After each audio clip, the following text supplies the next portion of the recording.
मंजिलें क्या है, रास्ता क्या है, हौसला हो तो फासला क्या है।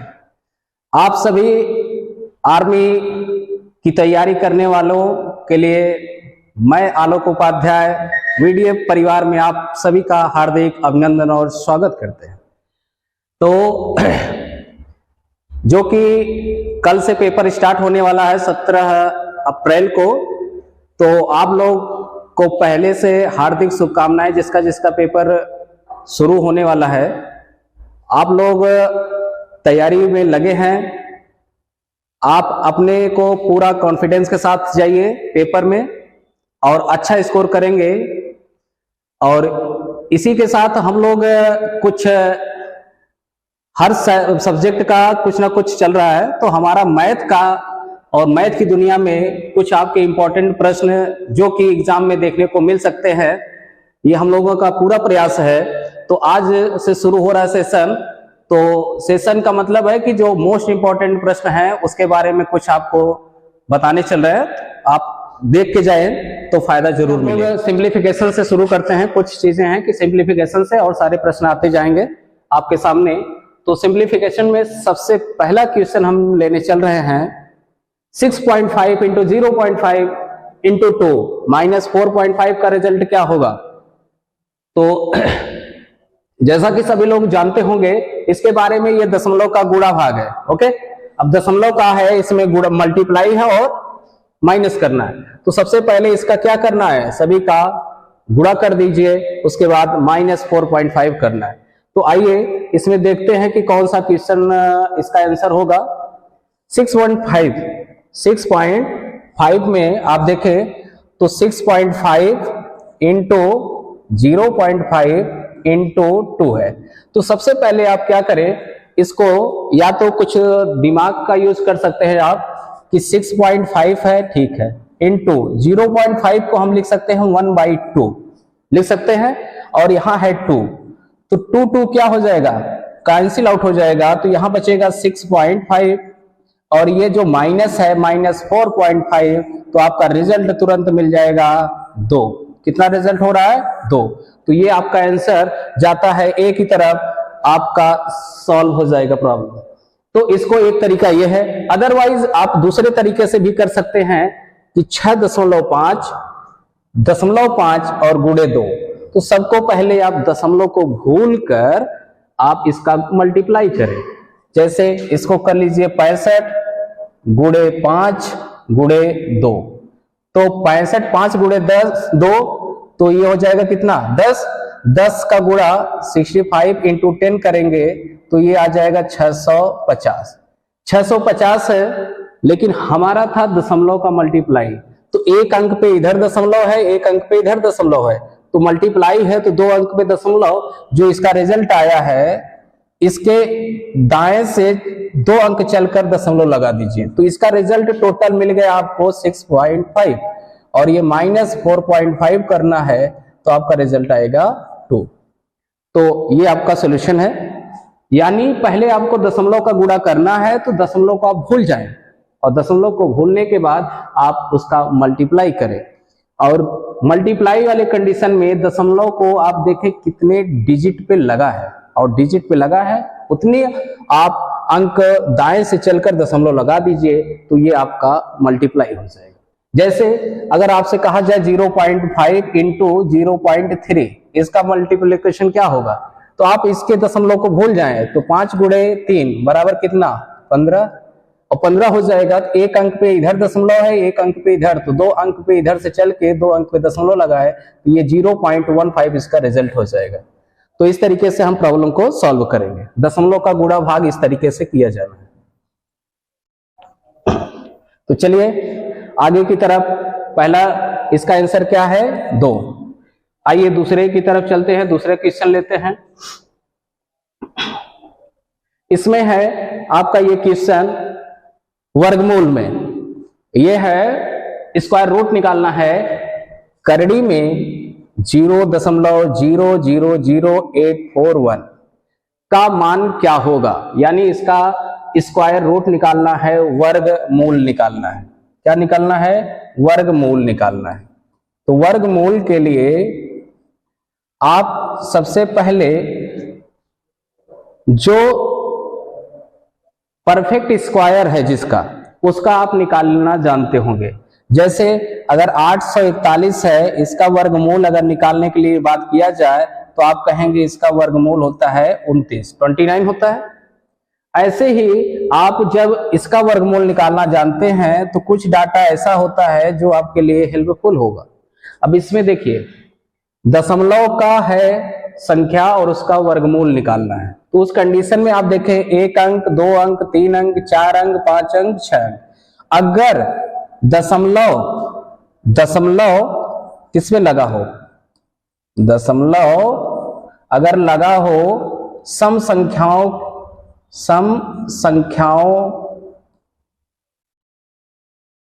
पर, सम संख्याओं के स्थानों पर, जैसे यहां 6 डिजिट पे है, अगर कभी 2 अंक पे दशमलव लगा हो, 4 अंक पे दशमलव लगा हो, 6 अंक पे दशमलव लगा हो, या 8 अंक पे लगा हो, या 10 अंकों पे लगा हो, तो उसका अगर वर्गमूल निकालते हैं तो उसमें आप 2 से पहले भाग कर लें। 2 से भाग करेंगे तो 1 आएगा। इसका वर्गमूल जो निकालेंगे 2 अंक वाले दशमलव का, उसका वर्गमूल में मान होगा 1 अंक पे दशमलव लगा होना चाहिए। 4 अंकों वाले पे 2 अंक, 6 अंक वाले पे 3 अंक, 8 अंक वाले पे 4 अंक और 10 अंक वाले पे 5, यानी आधा हो जाता है। क्या हो जाता है? आधा। तो इसमें आपको करना क्या है कि आप सबसे पहले देखें कि ये कितने अंकों पे है। 1 2 3 4 5 6 अंकों पे है, यानी दशमलव कितने अंकों पे लगना है? 3 अंकों पे। कितने पे? 3 अंकों पे। और आप देख लें कि 841 का वर्गमूल कितना होता है, तो आपने 841 का वर्गमूल देखा 29 होता है। सही है।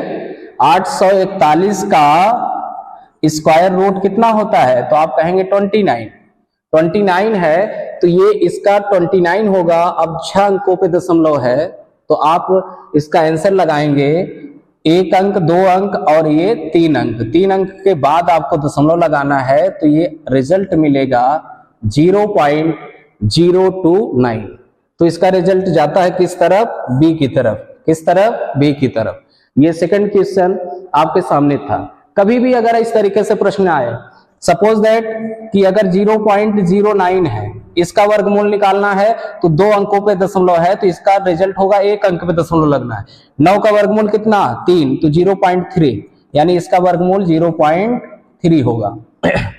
अगर आपसे कभी दे दिया गया 0.0225, इसका वर्गमूल निकालिए, तो आप क्या करेंगे? 225 है, इसका वर्गमूल कितना होता है? 15 होता है। और ये 4 अंकों पे दशमलव लगा है, तो दशमलव कितने अंक पे लगना है? 2 अंक पे। इधर से दाएं से चलकर 2 अंक पे दशमलव लगा दीजिए, तो 0.15 इसका रिजल्ट होगा।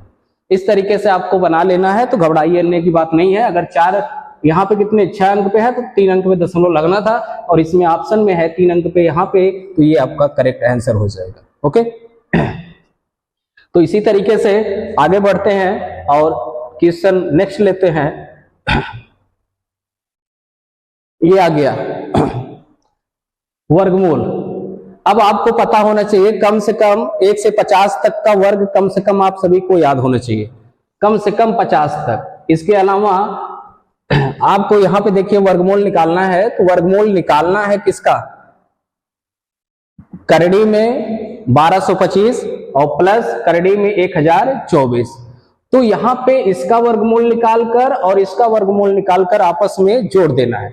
जोड़ना है तो इस कंडीशन में आप करोगे क्या? तो 1225, ये आप जानते होंगे करड़ी में 1225 का वर्गमूल होता है कितना? तो इसका वर्गमूल होता है 35। कितना? 35।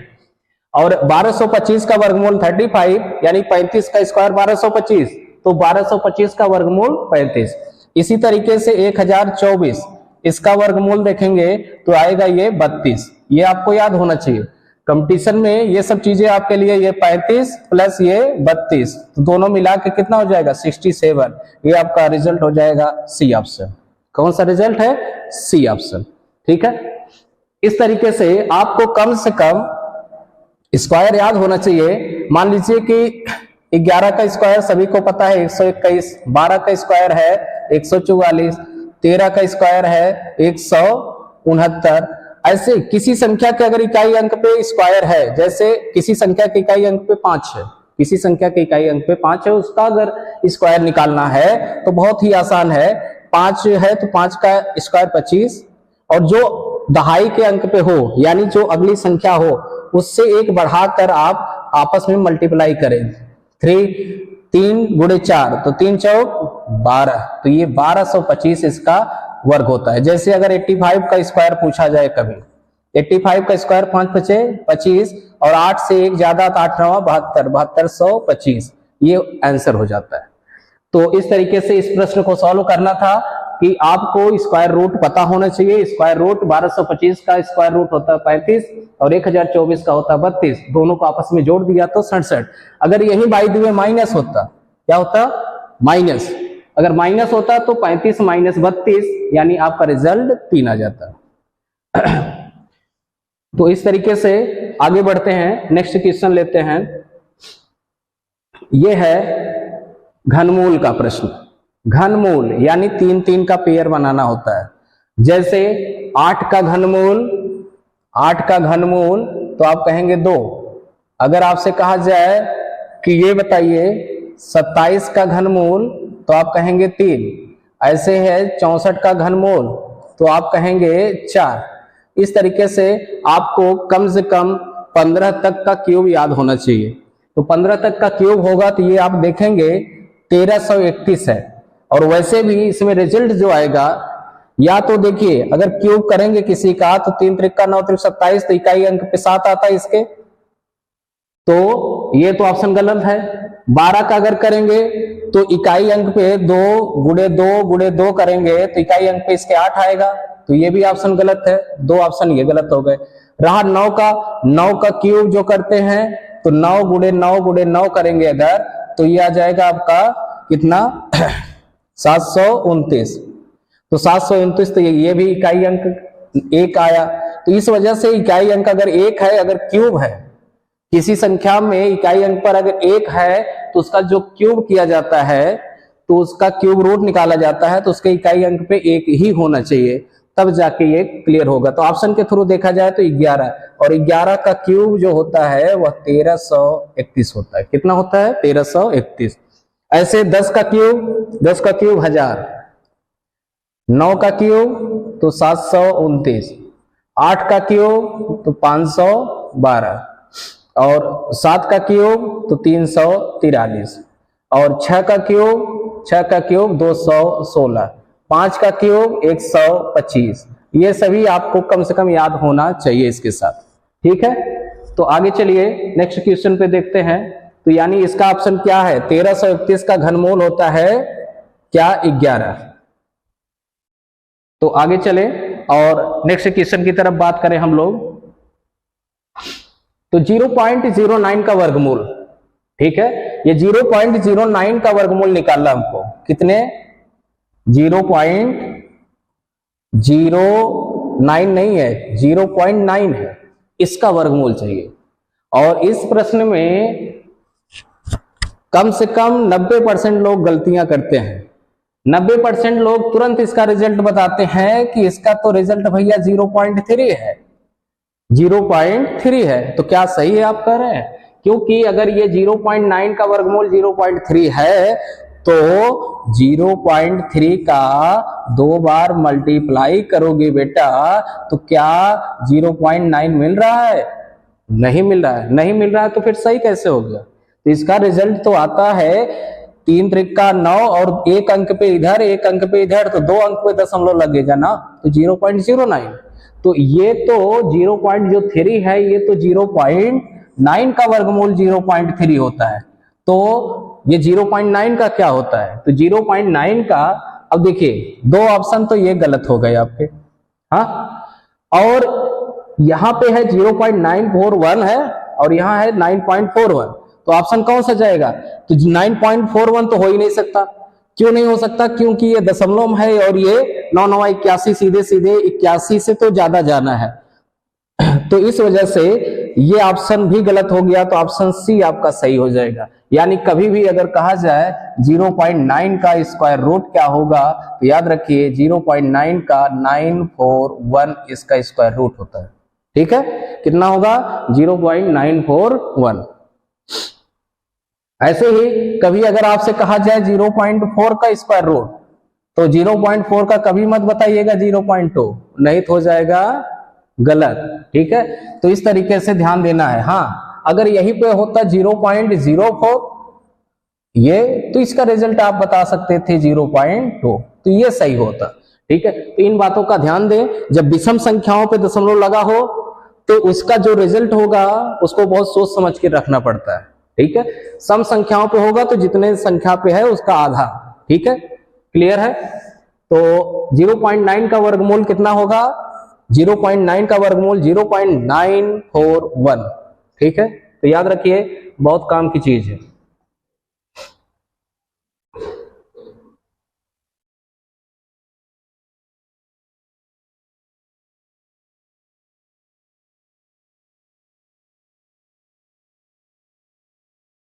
आइए बात करते हैं नेक्स्ट क्वेश्चन की तरफ, और आप सभी लोग अपनी तैयारी को मजबूत रखें। ये सबसे छोटी अभाज्य संख्या, सबसे छोटी अभाज्य संख्या क्या है ये तो सबको पता होगा। इंग्लिश में इसे अभाज्य संख्या को बोलते हैं, अभाज्य संख्या को बोलते हैं प्राइम नंबर। क्या बोलते हैं, प्राइम नंबर। और ये प्राइम नंबर है, तो सबसे छोटी अभाज्य संख्या सबको पता होना चाहिए, क्या 1 है, 2 है, 3 है, 4 है। तो प्राइम नंबर का अभाज्य संख्या का डिफिनीशन, अभाज्य संख्या वह संख्या होती है कि जो 1 से डिवाइड हो और स्वयं से डिवाइड हो, इसके अलावा किसी से डिवाइड नहीं होता। इटसेल्फ अभाज्य संख्या 1 से और स्वयं के अलावा किसी से विभाजित नहीं होता, तो वह अभाज्य संख्या कहलाती है।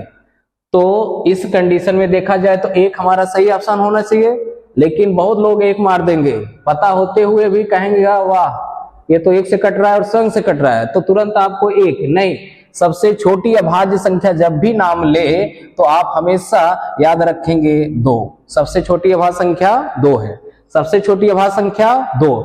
तो सबसे छोटी संख्या अभाज्य 2 है, फिर इसके बाद 3 है, 5 है, 7 है, 11, 13, 17, 19, 23, ऐसे करते हुए आपको कम से कम 100 तक का पता होना चाहिए।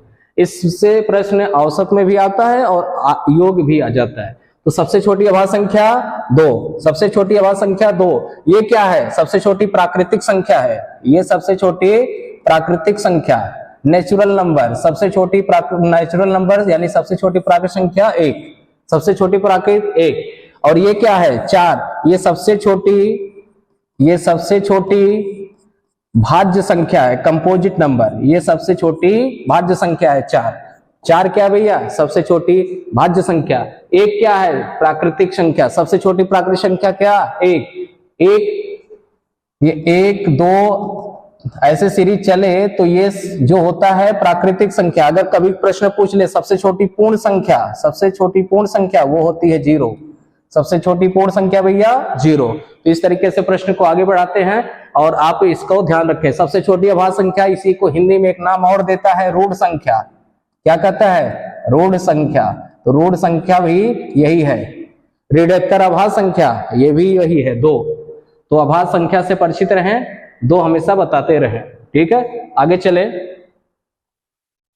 प्रथम 5 अभाज्य संख्याओं का योग, तो ये उसी से रिलेटेड प्रश्न है कि जो कि क्वेश्चन एग्जामों में बहुत बार आया हुआ है। प्रथम 5 अभाज्य संख्याओं का योग, तो सबसे पहले आपको प्रथम 5 अभाज्य संख्या देखते हैं तो बहुत लोग कहते हैं 1, क्या कहेंगे भैया, 1 कहेंगे। उसके बाद 2 तो कहेंगे ही, 3 कहेंगे, फिर बहुत चालाकी करेंगे तो 5 कहेंगे, और कुछ लोग तो 7 कहेंगे। बात तो सही है। अब इसका योग कर देंगे तुरंत, 7, 5, 12, 12, 3, 15, 2, 17, 1, 18। 18 ऑप्शन में नहीं है, और ऑप्शन में अगर 18 होता तो काम हो जाता कि 18 हो गया, लेकिन क्या सही नहीं, सही कतई नहीं है। सही नहीं इसलिए नहीं है कि यह सबसे छोटी अभाज्य संख्या ये है, ये नहीं है, एक नहीं है। स्टार्ट कहां से होता है? 2 से। जब सबसे छोटी अभाज्य संख्या 2 से स्टार्ट होती है तो एक को क्यों जोड़ रहे हो भाई? तो सबसे छोटी अभाज्य संख्या 2 से जोड़ना है। 2, 3, इसके बाद 5, 7, इसके बाद 11। कभी लोग 9 भी करते हैं। 9 भैया विषम संख्या है, अभाज्य संख्या नहीं है। तो इसको जोड़ेंगे तो 3, 2, 5, 5, 10, 10, 7, 17, 17 और 11 आ जाएगा 28। इसका रिजल्ट कितना भैया? 28। यानी प्रथम 5 अभाज्य संख्याओं का योग 28। कितना? 28। तो ये सी आंसर आपका करेक्ट होता है। ठीक है, कितना आंसर है? 28। हाँ, कभी कभी इसी में कहेगा कि प्रथम 5 अभाज्य संख्याओं का औसत ज्ञात करें, तो कभी 5 कहता है, कभी 7 कहेगा, कभी 9 कहेगा, तो इससे घबराना नहीं है। प्रथम 7 अभाज्य संख्या तो ऐसे लिख दीजिएगा इसी सीरीज में, तो आपका काम हो जाएगा। औसत कहे तो जो औसत है इसी में 5 से भाग दे देंगे तो 5 पचे 25, 5 छक्का 30, 5.6 इसका एवरेज हो जाता है। तो इस तरीके से प्रश्न को आपको करना है। तो यहाँ पे रिजल्ट जा रहा है सी की तरफ, तो ये 28 इसका रिजल्ट हो जाएगा। ठीक है, आगे क्वेश्चन बनाते हैं। अब प्रथम 5 अभाज्य संख्याओं का योग हो गया। हाँ, इसमें कुछ क्वेश्चन है, जैसे कि कभी कभी आप लोगों को याद आए, ये वन लाइनर क्वेश्चन बनाता है कि 1 to 100 तक की अभाज्य संख्याएं कितनी हैं? तो अभाज्य संख्याएं 1 से 100 तक आप याद रखिए 25 है। कितनी है? 25 है। 1 to 50 का भी पूछा जाए, 1 से 50 तक अभाज्य संख्या कितनी है प्राइम नंबर? तो आप कहेंगे 15 है। और 50 to 100 तक अगर बात किया जाए तो वहां पे अभाज्य संख्या 10 मिलेगी। ये सब आप लोगों को याद रखना पड़ेगा कि 1 से 100 तक कितनी अभाज्य संख्या? 25। 1 से 50 तक कितनी अभाज्य संख्या? 15। 50 से 100 तक कितनी भैया? 10। ठीक है, ये अभाज्य संख्याओं का गिनती है, याद रखेंगे। आगे चलें, यहां पे है संख्याओं का योग ज्ञात करना है। संख्याओं का योग ज्ञात करना है 1 + 2 + 3 + 99 + 100। यानी ये जो सीरीज चल रही है, ये सीरीज वाकई में है आप लोगों का क्या कि यह, इसे दूसरे लैंग्वेज में भी लिख सकते हैं। इसे दूसरे लैंग्वेज में ये लिख सकते हैं कि प्रथम 100 प्राकृतिक, क्या भैया? प्राकृतिक संख्याओं का योग, संख्याओं का योग। ये भी आपका ये प्रश्न है कि इसी प्रश्न को इस तरीके से भी लिख सकता है।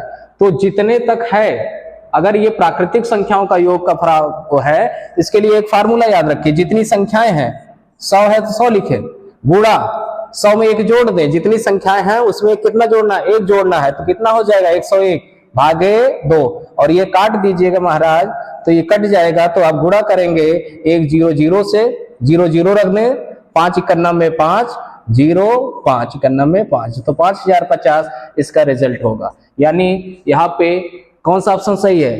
5050 ए ऑप्शन आपका सही होता है। तो इस तरीके से, जैसे ये है किसका? प्रथम 100 प्राकृतिक संख्याओं का योग, यानी ये 1 + 2 + 3 ...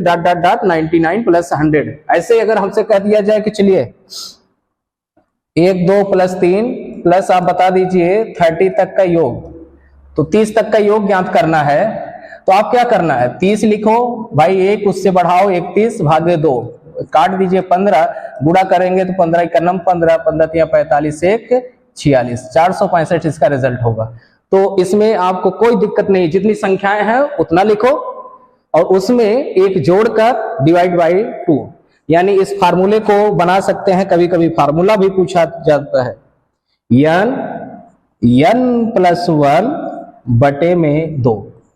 ठीक है, इस फार्मूले को याद रखें। ये है आपका प्रथम n प्राकृतिक संख्याओं का योग का फार्मूला। ठीक है, आगे चलें। अब इसी के साथ इससे रिलेटेड कुछ और प्रश्न है जो कि आपको इसी समय बता दिया जाए कि अगर कभी कह दिया जाए कि 1 का स्क्वायर + 2 का स्क्वायर + 3 का स्क्वायर + ... n का स्क्वायर, यानी ये प्रथम n प्राकृतिक संख्याओं के वर्गों का योग है। किसका योग है? वर्गों का। तो वर्गों का योग है प्रथम n प्राकृतिक संख्याओं के वर्गों का योग, वर्गों का योग। तो यहां पे आपको करना क्या है कि n प्लस 1, ये आप पहले से जानते हो, पहले वाले फार्मूले में प्रथम n प्राकृतिक संख्याओं का योग n प्लस 1, यहां वर्ग है तो यहां 2n प्लस 1 बटे में 6 करना है। कितना करना है? 6 कर लेना है। ठीक है, n plus 1 2n plus 1 by 6, ये आपको याद करना है। साथ में दूसरा आपको एक फार्मूला क्यूब के लिए आ जाए, 1 cube plus 2 cube plus 3 cube और ये plus dot dot n cube का। तो इसके लिए फार्मूला आपको बनाना है कि जो आप प्रथम n प्राकृतिक संख्याओं के लिए लिखे हो n प्लस 1 बटे 2, यही किया है। इसी को सेम आपको क्यूब के लिए भी यही काम करना है, n प्लस 1 बटे 2 और टोटल का स्क्वायर कर दीजिएगा। क्या करना है? स्क्वायर। तो ये आ जाएगा आपका क्यूब का प्रथम n प्राकृतिक संख्याओं के घनों का योग। ठीक है, n प्लस 1 बाई 2 का स्क्वायर। तो यहाँ पे रिजल्ट हमारा वो था 5050, तो ये सही है। नेक्स्ट क्वेश्चन देखते हैं। यहां पे है दो संख्याओं का योग 300। कितना है? दो संख्याओं का योग 300 और उनका अंतर कितना है? 150। कितना है? 150 है। तो ठीक है, तो पूछ रहा है संख्याएं होंगी। क्या पूछ रहा है? संख्याएं होंगी। तो आप ऐसे प्रश्न को आप ज्यादा दिमाग न लगाएं, आप ऑप्शन पे चलें। ऑप्शन में पहले चेक करने, हो सकता है ऑप्शन सही बना दिया जाए। जैसे 190 है और ये 110 है, तो इन दोनों में अंतर कितने का है? इन दोनों में 190 है और ये 110 है। अंतर कितने का? 80 का। हमारा अंतर कितने का है? 150 का। ऑप्शन गलत। दूसरा ऑप्शन लीजिए, 205 माइनस 95, तो ये आ जाएगा ऑप्शन 0। 10 में से 9 जाएगा तो 1 और यहाँ पे 110। कितना आ जाएगा? 110। हमारा अंतर चाहिए कितना? 150। ये भी ऑप्शन गया, ये भी ऑप्शन गया, दो ऑप्शन गलत। 225, तीसरा ऑप्शन है 225 माइनस 75, इसको करेंगे तो 150 मिल रहा है, सही है। 250 लास्ट ऑप्शन भी चेक करें तो 50 है, तो ये 200 का अंतर। अंतर कितना? 150 कहाँ पे आ रहा है? तीसरे ऑप्शन में, तो ये ऑप्शन आपका करेक्ट हो जाता है। तो इस तरीके से ऑप्शन से भी आप प्रश्नों को सॉल्व कर सकते हैं। 225 और 75 का डिफरेंस 150 और दोनों को जोड़ने पर 300 भी आ रहा है, तो ऑप्शन आपका करेक्ट हो जाता है। लेकिन इसी को अगर आप ऑप्शन से नहीं कर पाते हैं तो फिर उसके लिए दूसरा तरीका यूज करना है। वो क्या है? ये समझ में आया कि नहीं आया? ये तो समझ में आ गया होगा कि भाई ऑप्शन से देखकर हम प्रॉब्लम को सॉल्व कर लेंगे और इसमें समय की बचत हो जाती है। आगे हम देख लें कि इसको प्रोसेस से कैसे करेंगे। दो संख्याओं का योग 300, तो एक मान लो कि पहली संख्या x दूसरी संख्या y, दोनों का योग कितना? 300। ये इक्वेशन फर्स्ट। और दोनों का अंतर x माइनस वाई बराबर है 150। इक्वेशन सेकंड, लीनियर इक्वेशन है, इस तरीके से इसको बनाएंगे। ये प्लस है माइनस है, तो इस दो संख्याओं को यानी समीकरण 1 और समीकरण 2 को जोड़ने पर, तो जब सेम है तो इसको जोड़ेंगे तो ये कट जाएगा। ये आ जाएगा कितना? 2x और यहां दोनों को जोड़ेंगे तो 450। 2x बराबर 450, तो x बराबर 450 भागे में 2, तो आ जाएगा ये 225। तो यानी एक संख्या अगर मिल गई 225, तो ऑप्शन देखिए ये ऑप्शन हो जाएगा, दूसरा आपको निकालने की जरूरत भी नहीं है। ठीक है, तो इस तरीके से हमारा ये क्वेश्चन होता है कंप्लीट। आगे हम बढ़ते हैं।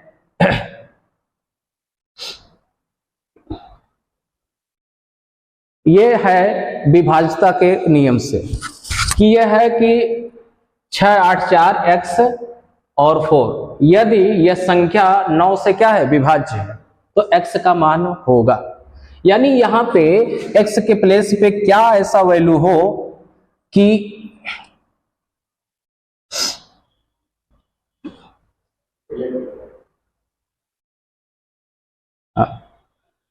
इनमें ये जो संख्या है यदि 9 से विभाज्य है तो x का मान क्या होगा। तो ये x का मान क्या होगा, तो इन चारों ऑप्शन में से कोई ना कोई एक x की जगह पे अगर रख दें तो वह 9 से विभाज्यता का रूल फॉलो करना चाहिए। तो पहले तो हमें यह पता होना चाहिए कि 9 से विभाज्यता का रूल क्या है, उसके लिए हमें देखना पड़ेगा विभाज्यता का रूल। तो विभाज्यता का रूल 9 के लिए कंप्लीट ये है कि ये जो संख्या टोटल है, ये जो संख्या है टोटल, इसका संख्याओं के जो संख्याएं हैं, संख्या के अंकों का जो योग है, संख्या के अंकों का योग, जो डिजिट है उसका योग यदि 9 से क्या हो, विभाज्य हो, 9 से विभाज्य है तो वो संख्या 9 से विभाज्य होनी चाहिए। तो यहां 6, 8, 4, x और 4, इसमें क्या करना है कि इसको आपके अंकों को जोड़ना है। तो 6, 8, 8, 6, 14, 14, 4, 18, 18, 4, 22, ये 22 आया और ये x। अब 22 में कितना जोड़ दें कि ये 9 से कटने वाला डिजिट हमें प्राप्त हो। तो 22 प्लस x, अगर हम यहाँ पे 5 रख दें तो 22, 5, 27 हो जाएगा, जो कि 9 से क्या है, डिविजिबल है, यानी 22 के करीब जो पहुंचने वाली संख्या है वो 27 है, जो कि 9 से कट जाएगा। तो यानी x की जगह पर यहाँ पे 5 रख देंगे। और अगर नहीं समझ में आता तो आप ऑप्शन से उठा के रखें। 4 रखेंगे तो 18, 4, 22 हुआ है, 22 में अगर 4 जोड़ेंगे तो 26 आएगा, जो कि 9 से नहीं कटना है, तब 22 में 3 जोड़ेंगे तो 25 आएगा, ये भी नहीं 9 से कटेगा। 6 जोड़ेंगे तो 22, 6 कितना हो जाएगा, 22, 6, 28, 28 भी 9 से नहीं कटेगा। तो ऑप्शन 3 ऑप्शन अगर नहीं है तो चौथा ऑप्शन आपका करेक्ट होगा, यानी 5। तो यहाँ 22, 5, 27 जो कि 4 से डिविजिबल है। अब इसी के क्रम में देख लिया जाए कुछ और चीजें, जैसे सेम रूल जो 9 का नियम है वही 3 से विभाज्यता का भी रूल है। 3 से विभाज्यता का रूल कि अंकों का योग, किसका, अंकों, संख्या के अंकों का योग अगर 9 से क्या हो, 3 से विभाज्य हो तो वह संख्या 3 से विभाज्य। 4 से विभाज्यता का नियम, अंतिम 2 अंक किससे विभाज्य हो, 4 से विभाज्य हो, या अंतिम 2 अंक 0, 0 हो, 00 हो तो भी कट जाएगा। 6 का नियम है जो संख्या 2 और 3 दोनों से विभाज्य हो वह संख्या 6 से अवश्य विभाज्य होगी। 8 का नियम है अंतिम 3 अंक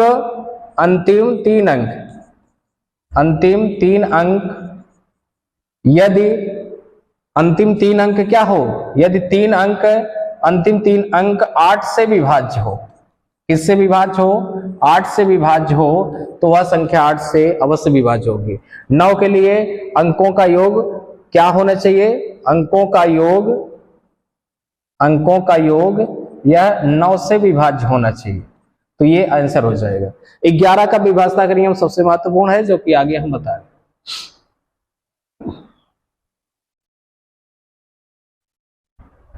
यहां पे गुणनफल 124 × 23 × 586 × 781 के गुणनफल होगा। यहाँ गुणनफल नहीं होगा, हमारे आकाश बाबू ने कर दिया है कुछ घपला। अब इसमें गुणनफल नहीं, इसके गुणनफल का इकाई अंक हमें चाहिए था, गुणनफल के इकाई अंक चाहिए हमें। क्या चाहिए, इकाई अंक चाहिए था। तो इसका इकाई अंक क्या होगा, तो कभी कभी इकाई अंक निकालने के लिए पूछता है कि जो संख्या दी गई है उसके गुणनफल का जो रिजल्ट होगा उसमें इकाई अंक पे कौन सी संख्या आएगी, डिजिट आएगा। तो उसके लिए हम क्या करें, सभी संख्याओं के अंतिम अंक को हम क्या करें, बाहर निकाल लें। तो यहाँ से 4, इसका 3, इसका 6 और इसका 1 आपस में क्या कर दें, गुणा करें। अंतिम अंकों को केवल लेना है। तो 4, 3, 6 और 1, 4 3 12, 12 6 72, 72 गुणे 1 करेंगे तो इसका इकाई अंक 2 आएगा। तो आपका रिजल्ट सी आपका करेक्ट हो जाता है। तो क्या करना है, इसमें ज्यादा दिक्कत नहीं है, इसमें बस संख्याओं के अंतिम जो अंक हैं उसको बाहर निकालिए और आपस में गुणा कर दें, और गुणा करने का भी तरीका अलग अलग है। 4 तिया 12 में हमको 12 से नहीं केवल 2 से गुणा करना है। 2 छक 12, 12 आया, फिर इकाई अंक 2 लीजिए, 2 गुणे 1 बराबर 2। तो इस तरीके से भी हम निकल सकते हैं। ठीक है, तो प्रश्न का आंसर 124 गुणे 23 गुणे 586 गुणे 731 के गुणनफल का इकाई अंक होगा 2। ऐसे अगर आपसे कहा जाए कि 5 3 2 गुणे 7 3 1 गुणे 4 3 5, इसका इकाई अंक बताइए। तो आप यहां से इकाई अंक 2, यहां से 1, यहां से 5 निकालें, और किसी संख्या के इकाई अंक पर यदि 5 मिल जाए, कितना 5, और किसी संख्या के इकाई अंक पर सब मिल जाए, तो उसका इकाई अंक हमेशा होता है 0। कितना होता है? 0। तो ये बातें आपको याद रखनी पड़ेंगी। आगे चलें, नेक्स्ट क्वेश्चन लेते हैं। ये बहुत बेहतरीन सवाल है, विभाज्यता का नियम फॉलो कराना है। किसी संख्या में, कोई संख्या है, उसमें 144 से भाग देने पर शेष 15 बचता है। शेष कितना बचता है? 15। उसी संख्या में, जिस संख्या में हमने 144 से भाग दिया, उसी संख्या में 12 से भाग देने पर शेष कितना बचेगा? उस कंडीशन में आपको करना क्या है, जैसे कोई एक संख्या है, उसमें 144 से भाग दिया तो शेष बचा 15। अब उसी संख्या x में 12 से भाग दें तो शेष कितना बचेगा, वो पूछा जा रहा है। तो इसके लिए आपको बस एक स्टेप चलना है। पहले एक कंडीशन फॉलो कराना है कि ये जो पहला भाजक है, इसे कहते हैं भाजक, जिससे भाग दिया जाता है उसे कहते हैं भाजक। ये पहला भाजक है और ये हमारा दूसरा भाजक है, और ये क्या हमारा पहला शेष है। पहला क्या है? शेष प्राप्त हुआ। तो पहले भाजक में दूसरे भाजक से पहले भाग दीजिए। पहला स्टेप आपको ये चलना है कि पहले भाजक में यानी 144 में पहले 12 से भाग दें। अगर ये डिविजिबल हो गया, विभाजित हो गया, तो उत्तर आप निकाल सकते हो, अन्यथा उत्तर निकालना संभव नहीं होगा। अलग अलग मान के लिए अलग अलग शेष प्राप्त हो जाएगा। तो यहां से 12 से कट जा रहा है, बस ये केवल चेक करना है, ओनली चेक करना है, यहां कुछ और करना नहीं है। बस चेक करो कि जो नंबर दिया गया है पहला भाजक, वो दूसरे भाजक से पूर्णतः डिविजिबल है कि नहीं। ये चेक हो गया, ठीक है। अगर चेक हो गया तो डिविजिबल है तो आप आंसर निकालोगे, अदरवाइज तुरंत कहोगे उत्तर निकालना संभव नहीं है। ठीक है, अब स्टेप सेकंड क्या है? चलो हो गया भाई, ठीक है, बहुत अच्छी बात है, हो गया। अब शेष पहला क्या है? 15। अब 15 में पहले दूसरे भाजक से भाग दें। 15 में 12 से भाग देंगे तो शेष कितना आएगा? शेष आपका मिलेगा 3। तो शेष 3 मिला कि नहीं? यानी पहले भाजक में दूसरे भाजक, पहले शेष पे दूसरे भाजक से भाग देंगे। भाग केवल शेष में देना है, शेष में दूसरे भाजक से भाग दिया, जो शेष आए, केवल शेष से हमें मतलब है, भागफल से नहीं है। तो शेष 3 आया, इसलिए हमारा ये आंसर का, इस प्रश्न का आंसर 3 होता है। तो इस तरीके से हम प्रश्न को सॉल्व कर लेंगे। जैसे कभी अगर कहा जाए किसी संख्या में, यहीं पर दे दिया जाए, किसी संख्या में अगर हमसे कहा जाए कि ये 65 से भाग देने पर शेष आता है 10। कितना आता है? 10 आता है। ठीक है, 10 आए, या इससे ज्यादा कर लो आप, 14 कर लो। किसी संख्या में 65 से भाग देने पर शेष 14 आ रहा है, तो उसी संख्या में यदि हम 13 से भाग दें, किससे भाग दें? 13 से, तो शेष कितना आएगा? तो पहले चेक करो कि 65 में 13 से भाग जाएगा कि नहीं? 13 बचे, 65 जा रहा है, तो आप 14 ले लीजिए, जो शेष है उसमें 13 से भाग दे दीजिए। शेष कितना आ रहा है? 1 आ रहा है, तो आपका आंसर 1 हो जाता है। ठीक है, तो इस तरीके से भी प्रश्न करना है, इसको ध्यान रखिए, बहुत इंपॉर्टेंट प्रश्न है, बहुत छोटा प्रश्न है, बहुत ही इंपॉर्टेंट प्रश्न है। आगे इससे यह है सबसे बड़ा भिन्न प्राप्त करना, सबसे बड़ा और सबसे छोटा। कौन सा भिन्न प्राप्त करना है? इससे सबसे बड़ा भिन्न कौन सा है और सबसे छोटा क्या है? इसके लिए तमाम तरीके हैं, जो कि 1-2 तरीका नहीं है, तमाम तरीके हैं हमारे पास, सभी के पास। तो इसमें 3/5, 8/11 और 4/5 में सबसे बड़ी भिन्न पता करना है। तो आप क्या करें, इसका 3/5 किसका? 3/5।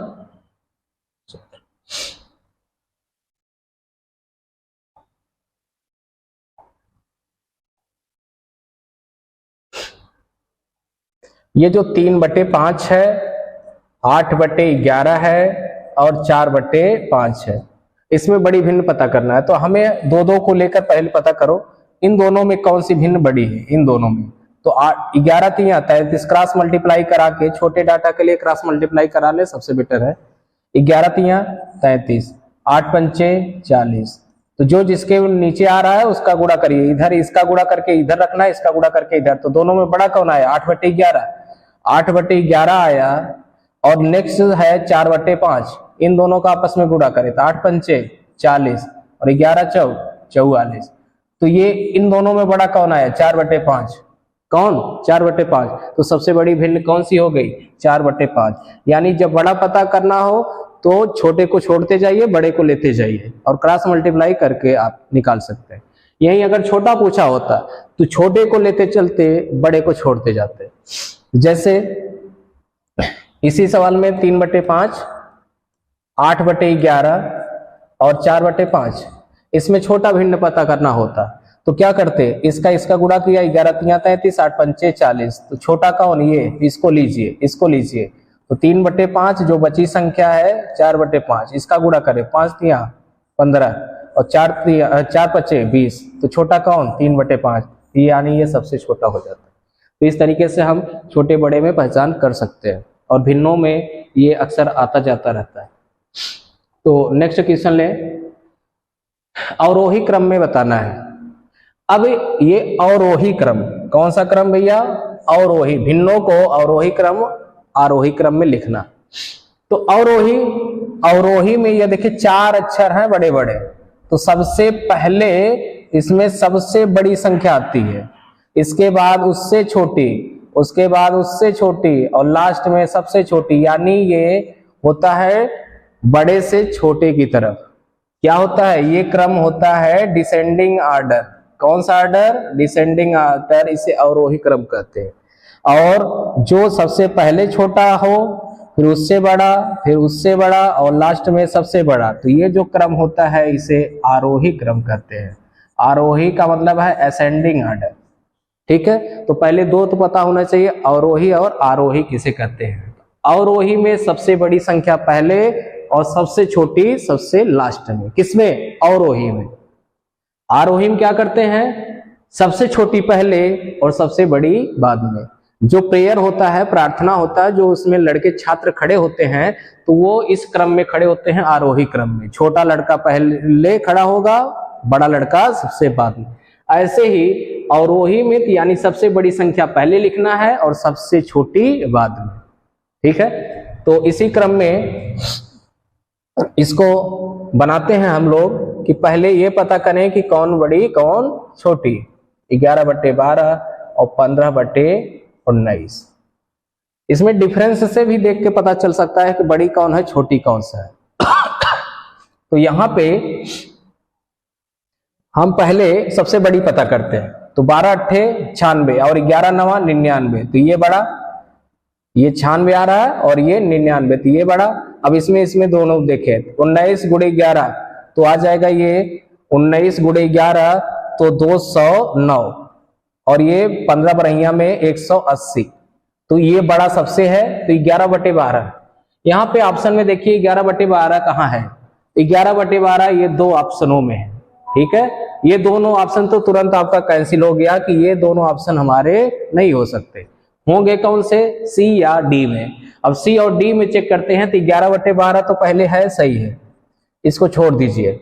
अब दो जो बच रहे हैं 8/9 और 15/19, इनमें दोनों में चेक करें कौन बड़ा है। तो 19 8 होता है कितना? 19 8 152, कितना? 152 और 15 9 135। इन दोनों में बड़ा कौन? 8/9। तो 8/9 इसका सेकंड हो जाएगा और ये थर्ड हो जाएगा। यानी 11/12, 8/9 और 15/19, ये जो सी ऑप्शन है ये आपका अवरोही क्रम में लिखा गया है। तो अब वैसे भी मैच करा लीजिए, 11 9 99, 12 8 96, तो सही है। 19 अट्ठे 152 और 15 9 135। तो इन दोनों, ये देखिए ये जो सीरीज चली ये आपका अवरोही क्रम का है। तो इस तरीके से आप इसको बना लीजिएगा। दोस्तों आज के लिए इतना ही। कल इसी क्रम में आगे बढ़ते हुए हम आप लोगों को मुख्य जो कल के पेपर में आने वाला है मैं उसको करवाने की पूरी भरसक कोशिश करूंगा। और सारे हर चैप्टर से रिलेटेड प्रश्न है इसमें। आप लोगों को ये है कि किसी प्रश्न में आपको दिक्कत नहीं होनी चाहिए, और A to Z सारे प्रश्न कराए जाएंगे जल्दी से जल्दी आप लोगों को। एक बार अपने इसको आगे बढ़ाते रहिए, और जय हिंद जय भारत।